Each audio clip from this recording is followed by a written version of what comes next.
Good morning. Today we're going to talk a little bit about important vocabulary from the reading from One Big Party. I'm going to try to do my best. My other camera wouldn't capture my video, trying to do it flat, so this is how we're going to do it. So our first word is political party, okay? So we did a lot with Democrats and Republicans last time. Those are the two major political parties. It's just a group of people with similar views. It gives people power because they band together and they're more united. Not everybody is part of a political party.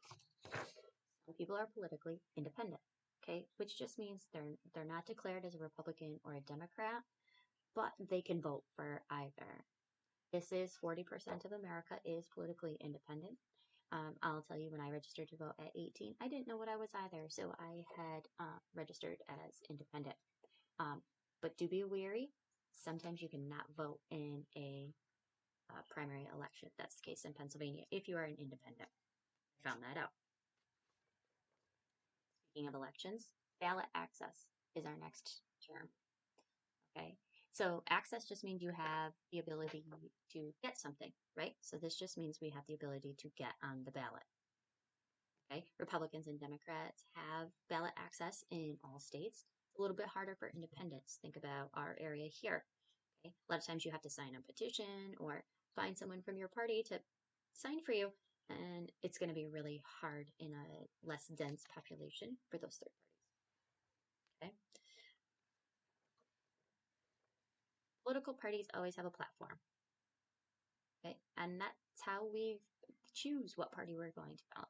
It's not a literal platform that they stand on, but it's those issues and those ideas that they believe in. So how should gun control be handled, or education, or economic policy, or how much government control should there be? Okay. All of these platforms can be found on their websites or in documents. Okay. You looked at a lot of the things that they believed in last time, and that's their platform.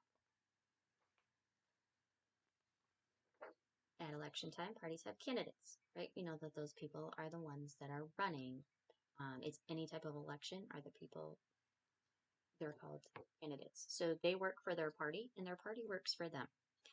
So they're going to help push that power along, but the party's going to raise funds and hold rallies and help get them elected. Okay? When we talk about political parties, we have two terms, majority party and the minority party. Okay, so we know the majority is the larger amount, and that's just the party with the most elected members. Okay, so it could be Republicans, it could be Democrats. It's fluid, it changes depending on elections.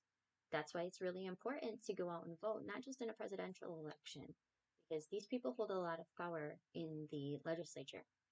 Okay, but the minority party does serve a purpose. They do help the majority party come to compromise. Okay, so it's not just all what the majority party believes.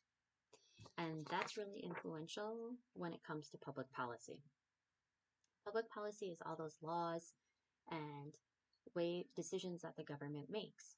So if we're trying to help the economy, it's going to be called economic policy. Okay, it's a checks and balance system.